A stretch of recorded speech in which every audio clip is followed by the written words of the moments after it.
We had this story this week from Front Office Sports, where the head of WWE's digital department said it shocks him every week how well the Vault channel does. Says WWE is very happy with the success of its Vault channel on YouTube. The Vault has become a big hit, with hardcore fans uploading rare and sometimes never before seen footage from the company's video library. The channel launched in 2024 and now has over 4 million subscribers. Front Office Sports published a story on Friday looking at WWE's YouTube strategy, and in the article, their head of digital media, Steve Braband, said it shocks him every week how well some content on the Vault performs. The success of that came with no new resources needed, said Braband. We tapped into a few people that were passionate about our archive, saw the engagement on our main channel, and just moved our whole Vault to this page. We're about to hit the 4 million sub mark, and it shocks me every week how some content does. And per Front Office Sports, as of mid-May, the Vault page had over 133 million hours viewed over the previous year, representing a 131% year-over-year growth. That's a lot of growth. That's what she said. Look, I miss the WWE Network. Every day I miss that fucking network. We didn't know how good we had it at the time. Yeah, everybody would make fun of the $9.99. Boy, they went hard into that $9.99 campaign. But think about it. For $9.99 a month, we had access to WrestleMania and all of the live pay-per-views and the archives, which were incomplete, but they were being updated at least. But we had the old stuff. They had original programming, the Edge and Christian show that totally reeks of awesomeness, and they had Camp WWE, and they had Story Time, which was my favorite. So we had original content on there as well, Table for Three, that kind of stuff. It was just this whole like smorgasbord of content at a reasonable price. All in one place, and that's the key. It was all centralized in one place. You didn't have to go to Peacock, and then to Hulu, and then to Netflix, and then here, and then there. It was all in one place, and we're never going to have it that good again. And even the Vault on YouTube cannot replicate the organization of the network. So if you want to go watch episodes of Raw or SmackDown or WCW Saturday Night, you would go, and they were all or mostly archived there, right? That's the thing that YouTube and the way they're doing it now cannot replicate. So this is not better than what the network was. But I love the Vault channel on YouTube because it's the closest thing that we're going to get. And it's free. Now, one day they may turn it into a membership or a subscription model, and I'll pay for it because I watch it every single day. I check out the new videos that they post. I have my own playlist that I've created. I'm still going through all the videos that I've kind of tabbed as a favorite, full shows, rare matches that I haven't seen before, compilations. They do a lot of compilations.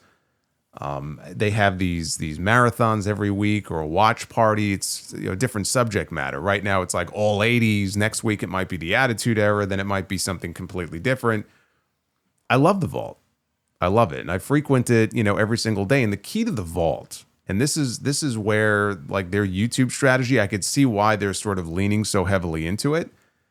When they had the WWE Network, they never bothered to advertise or market the network itself outside of the pay-per-views and maybe some of the original content that they created. So for all of the classic stuff and all of the stuff, the libraries that they would purchase Mid-South and this and that, they never said a fucking word about it. And I can never understand why. Was it really going to eat into your weekly shows that much? Coming out of a commercial break to take 30 seconds or 60 seconds, coming out of a break to show, highlight a particular match or, throw up some footage from like a big show that happened on this week or on this day 30 years ago, just a little piece of it. And then put a plug for it at the end. If you want to see the full thing, you could jump on the WWE Network. It's just $9.99. They weren't even doing that. They just threw stuff up there, and they knew the hardcores who wanted to chase it down would know where to get it. And then, of course, it wasn't getting good viewership. Clearly, it wasn't getting good viewership. And one of the reasons why is because they never bothered to mention what was even there, right? It was never going to get the kind of views that like the current stuff would get. But they never bothered to promote it, and that was one of the things.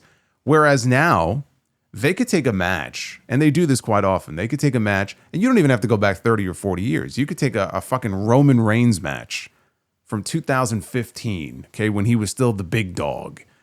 Just a random match. And you could put that up on the vault. And because Roman's face is on the thumbnail or Roman Reigns is in the title of the video, it'll probably rack up fucking 500,000 views, maybe 1 million. And every single time somebody clicks on that video, they're making money. They're making ad money. All this money they're probably making in ad revenue from the constant views, right? Tens of thousands, hundreds of thousands, if not millions of views on some of these videos. You couldn't do that shit with the network. The network, you uploaded it, it was there, and that's it. People are already paying one subscription fee. You're getting your guaranteed money from these people, and that's it. You don't make anything else on it. So that's why they got to be loving this YouTube strategy, because they could just make money on individual segments and matches constantly every single day. They're making ad dollars from this, from Google AdSense. But it's not shocking to me that the Vault channel is doing so well, because the current product sucks. So of course people are going to be seeking out the old content. The old shit is light years better than the new shit. So that doesn't surprise me. It's the first thing that people do when they get disenfranchised with the product, or they think the current product is boring, right? But they're still a wrestling fan. What do? They go watch the old stuff when it used to be good. This shouldn't shock anybody. Do you see some of these fucking television shows now? Do you watch SmackDown every single week? Do you know how many people would have far more joy spending 2 or 3 hours of their Friday night going back and watching a fucking pay-per-view from 20 years ago? That's the beauty of the Vault. Again, I like the marathons and the watch parties they do. I like the weekly Sunday morning Coliseum video drop. We need more full episodes of TV shows, though. The Odd Superstars episode from 1993, I mean, that's nice and all, but there's no consistency to it. We need those old challenge episodes, those old Superstars episodes, even with the blurred out logo, because they refuse to pay Albert Patterson, who owns the trademark to Superstars of Wrestling.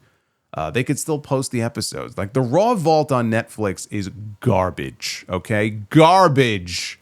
It is so incomplete. I don't even know why they bother. And I wish they could just start posting those on the Vault. I assume they can't because they have the deal with Netflix, but I wish they would. It'd be a lot better on there. But those are the big things that are missing right now.